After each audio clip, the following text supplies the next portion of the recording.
Now, where was that? Ah.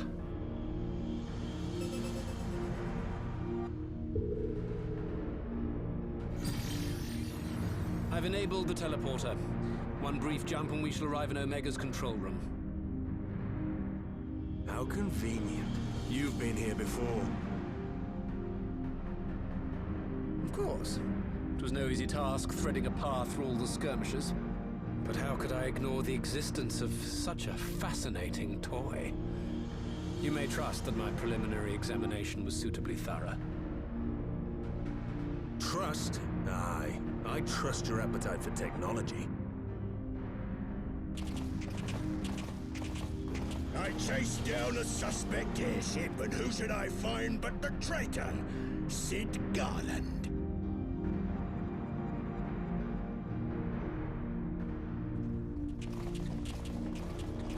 Searching for something, engineer? Something big? It's close, isn't it?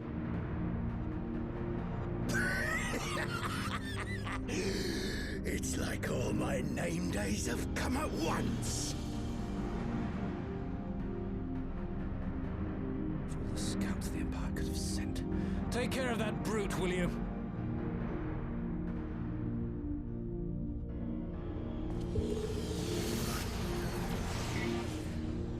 God damn it. Can't let Nero tinker around in there by himself. I'm sorry to leave you to it, but I dare say you'll manage without me. This clod has no idea who he's dealing with.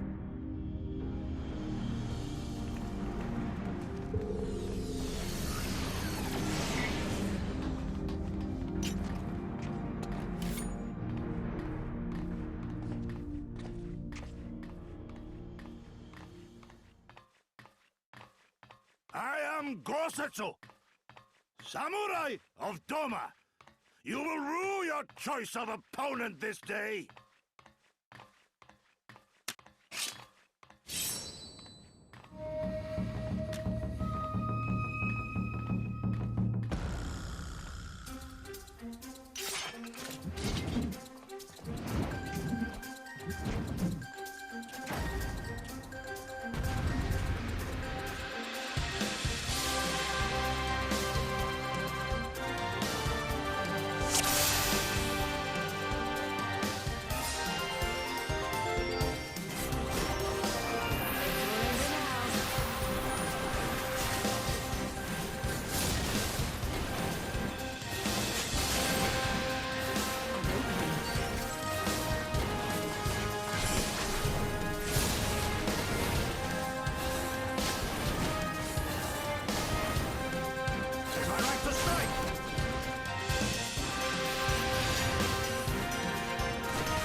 Temporal stasis disengaged. All systems operational. Garland? All clear on this side. It's waking up.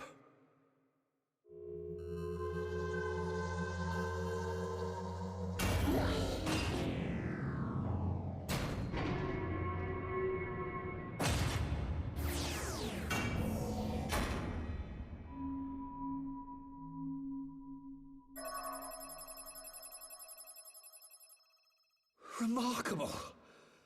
Omega sensors immediately detected the presence of the cocoon, even at this distance. They must have been set to scan for sources of energy exceeding certain magnitudes. I still don't see any means to control the machine directly. It seems to have been designed to act wholly autonomously. Once we release Omega, we can be fairly certain it will attempt to capture the Primal at Belsar's wall. Assuming its mission is successful, our only option at that point will be to re-engage its stasis system and put it back to sleep. And should the machine happen to misbehave, we'll simply initiate an emergency shutdown. I confess we don't yet have a complete grasp of its capabilities, but I'm certain the details will not elude us for long. Well, I understood less than half of that.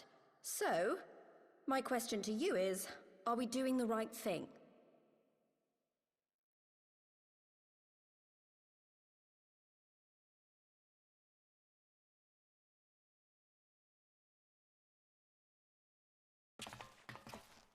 I suppose not.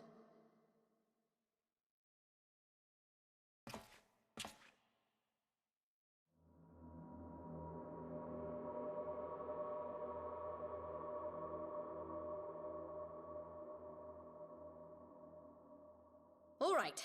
Step aside, Sid. Is this the thing I need to press? Yes, that's the one.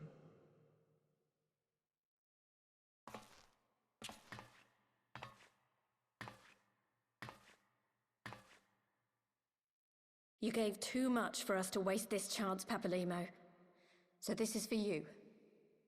And me.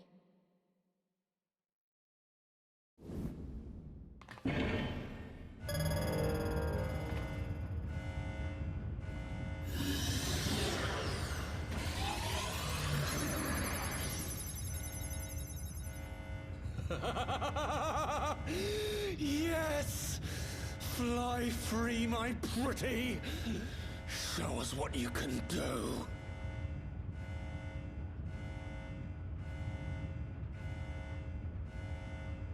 The launch sequence has begun.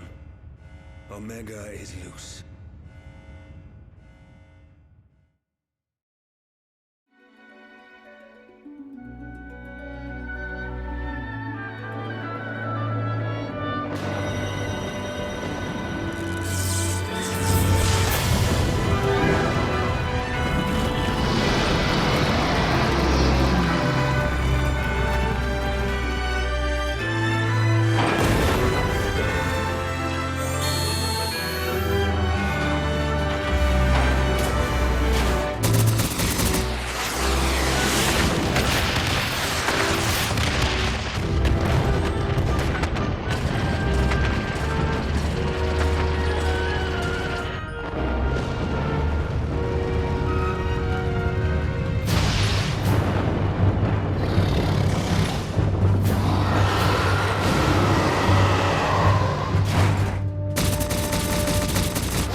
Omega has stopped transmitting.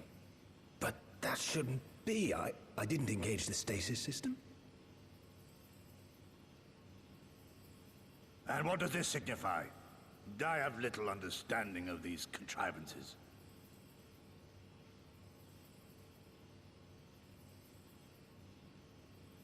The launch went exactly to plan, but all signals emanating from Omega have ceased.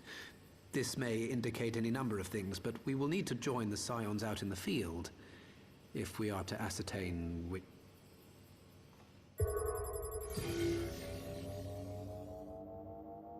Right. I've ordered a malfunctioning beast to go to sleep. That should prevent any unfortunate mishaps. I suggest we make our way back to Gridania.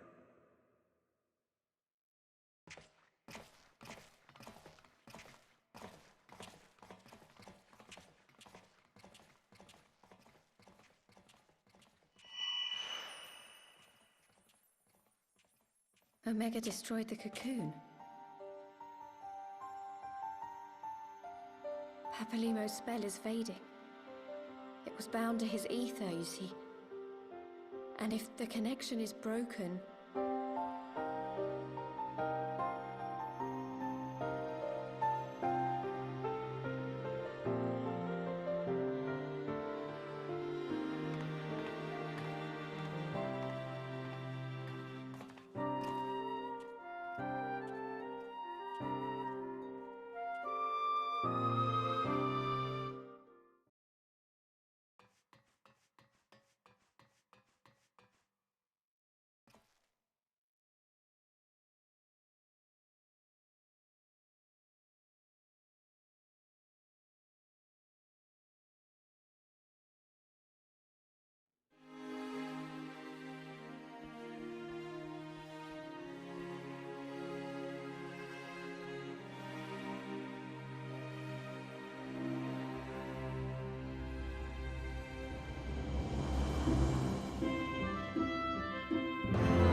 My friends, I cannot well express how glad I am to see you both unharmed. They say that Omega's clash with the Primal shook the very firmament. You need not have worried. The battle took place far above the ground. We were able to observe in relative safety, though I'm given to understand that there were casualties on the far side of the wall. It was like watching a nightmare unfold before our very eyes. Ilberd's primal manifested in the form of a colossal dragon, a being of pure violence. It burst forth from the cocoon with such terrible force.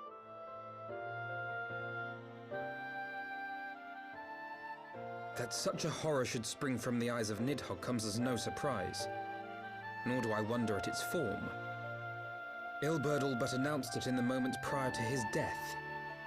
Plainly, it was his dying wish to visit a second calamity upon the Empire. And I am quite certain the abomination would have obliged had it not found itself outmatched by Omega. Gods! I am no stranger to the works of Alag, but even I was unprepared for the machine's furiosity. It beggared belief.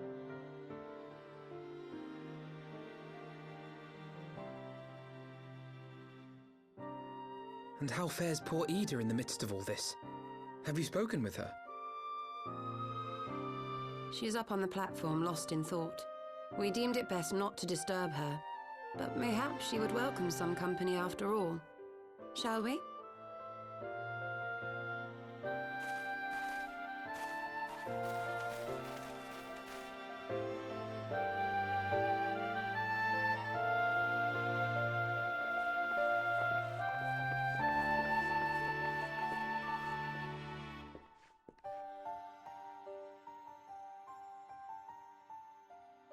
The light's gone. It was all we had left of him. Ida. I don't blame anyone. I knew what was going to happen. I knew the spell Papalimo meant to cast would drain away his life force. I knew that it would only buy us a little time.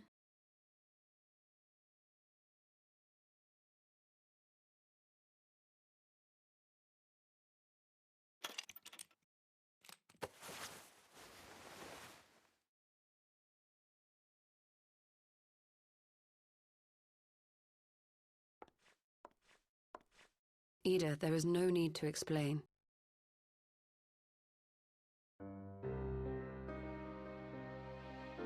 But there is. I can't hide in Papalimo's little shadow anymore, and I shouldn't hide behind my sister's mask. 20 years ago, on the day the Empire marched into Alamigo, I was still just a child, not even 5 summers old. My father had been one of the leaders of the revolution.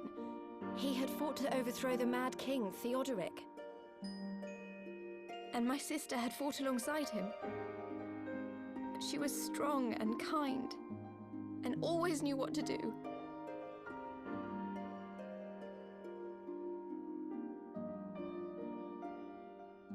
But when the Garleans came, everything changed. My father went to war against them too. And I never saw him again. After that, I remember a lot of running. My sister dragged me for malms and malms until we came to the city of Sharlayan. That was where she met Master Louis Soir. He introduced her to the Circle of Knowing, and she eventually became an Archon.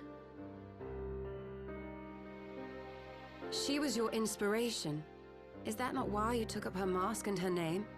Or did you simply mean to continue what she had started?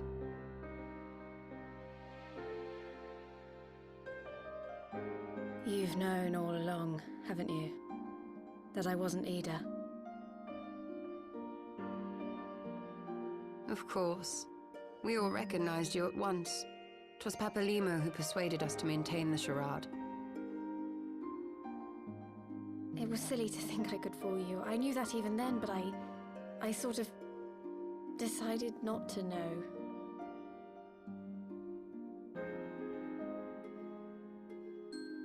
Ida died 6 years ago, on a mission to smuggle refugees out of Alamigo.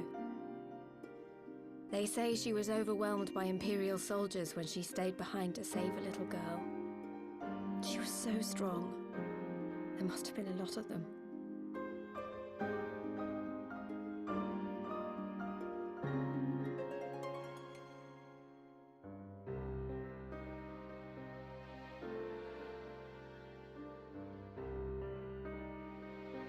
I'm sorry for lying to you. My real name is Lise. When Papalimo brought me Ida's mask, it was meant as a keepsake, but I decided I wanted to be his new partner, to keep alive all the good that she had done. I didn't want to become Ida, exactly.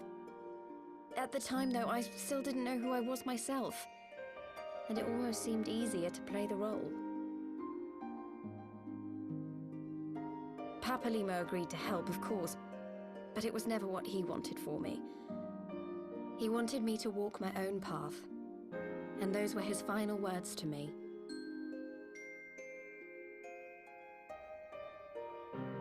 The Archon's mark he gave me is faded, and my last excuse along with it.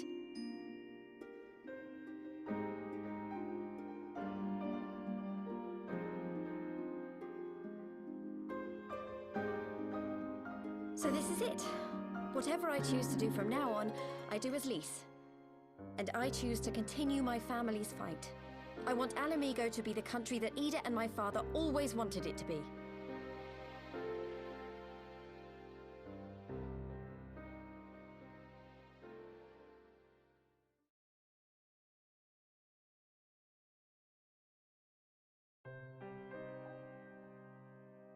War is upon us once more. Do you regret standing against the Empire? Would you have chosen a different road, knowing what you know now? To claim that I never doubted the decision would be a lie. But I made my choice, and I have defended it with blade in hand ever since.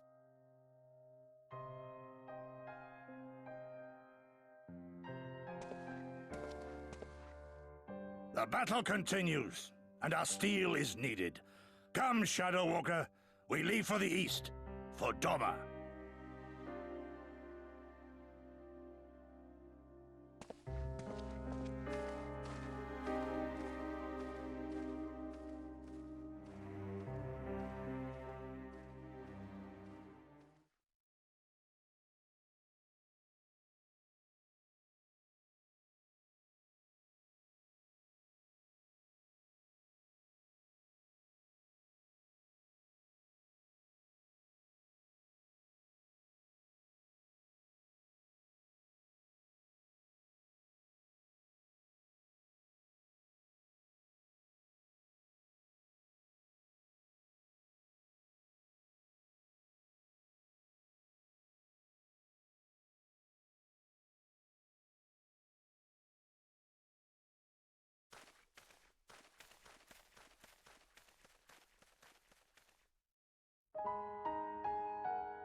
Children of the land, do you hear echoes of truth?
question is, how will the Empire respond to the disappearance of Omega and the Primal?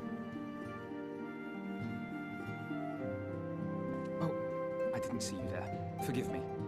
Word from Baelsar's wall is proving long in the coming, and my mind cannot help but stray to grim places.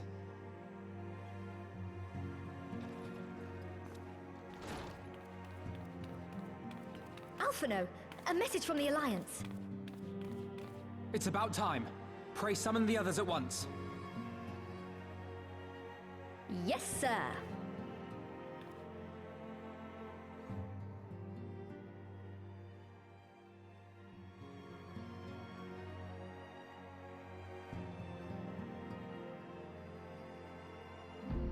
General Uldin reports that his forces have secured the breach in Baelsar's wall.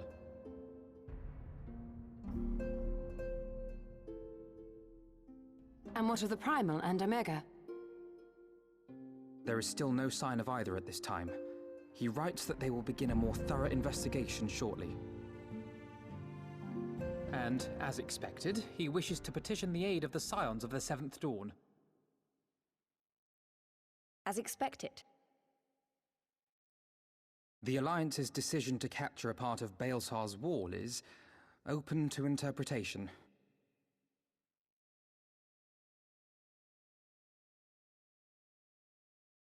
The wall serves to demarcate Imperial territory, Alamigo included, from the rest of Eorzea. To an observer, the Alliance's actions could be seen as a prelude to invasion. Indeed. And the Alliance leaders have no wish to be branded invaders. You're saying they won't fight for Alamigo? Even after everything that's happened? Not without the consent of her people, no. Make no mistake, Lys. The Alliance is in complete agreement that the Empire must be purged from Eorzea. However, they will not set foot in Gyr Abania until they have formally secured the consent and cooperation of the Alamigan opposition. They would have us act as intermediaries. Precisely. The Scions are uniquely qualified to serve in this capacity. That is to say, Lys's, given her personal connection to the Resistance. Who better than you to broker an agreement between the Alliance and the people of Alamigo? Assuming you are willing, of course.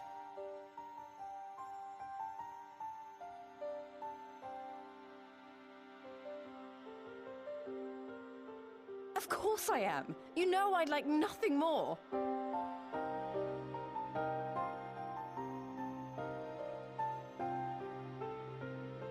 As for who should accompany you on said diplomatic mission, I had a mind to volunteer myself. Well, that covers the talking part. But you just know there'll be trouble along the way. Are you available?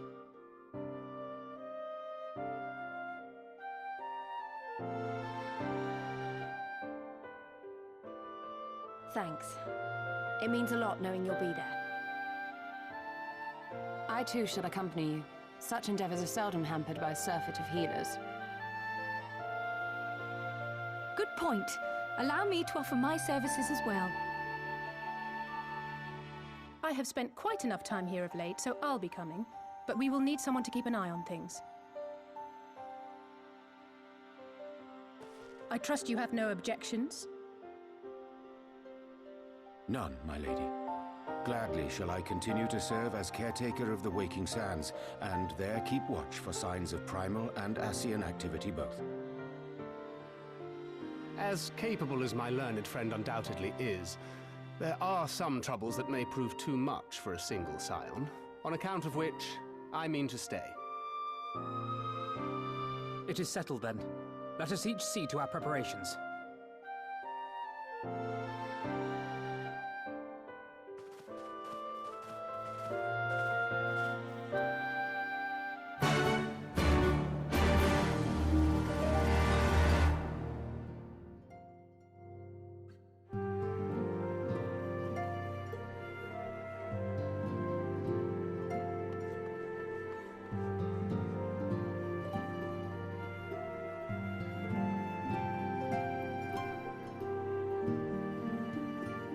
Ready, my friend?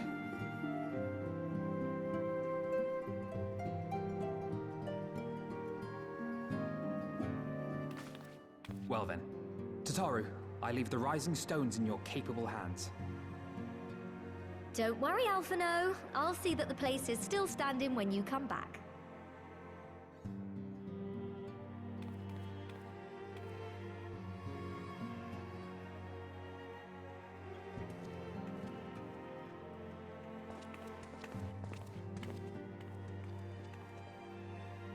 Mistress Y'shtola has unfolded all. You are bound for Girabania? Aye. The Alliance would have us make contact with the Alamegan resistance as soon as possible. It begins then. As soon it shall in Doma, if the gods are good. 'Tis but a pity it must be now. I am sorry that we shall not be present to fight beside you in the battles to come. You have stood with us countless times, Lady Yugiri. Pray do not apologize. Then let us thank you instead. You and yours stood with us from the first, when we came to this land as refugees in search of sanctuary. Loath am I to think what might have become of my people, had you not extended to us the hand of friendship. We will never forget. This I solemnly swear. Much has changed since first you set foot on these shores. Revenant's Told stands as a testament to that. I'm sure your people will manage in your absence. Indeed. They have built a new home for themselves and no longer need me to shepherd them. The time has come for Gozetsu and I to return to our master, to our home. I know how you feel. It's time I went home too. Though our battlefields be 1,000 mounds apart, our purpose is one. That all men hearken to the clarion call of freedom, of liberation, from Eorzea to the far east, that they may rise up and cast down the curse of Garlemald. Take care, you hear me? When all of this is over, we're going to celebrate, together. Just you wait. I should like that very much. Fare you well.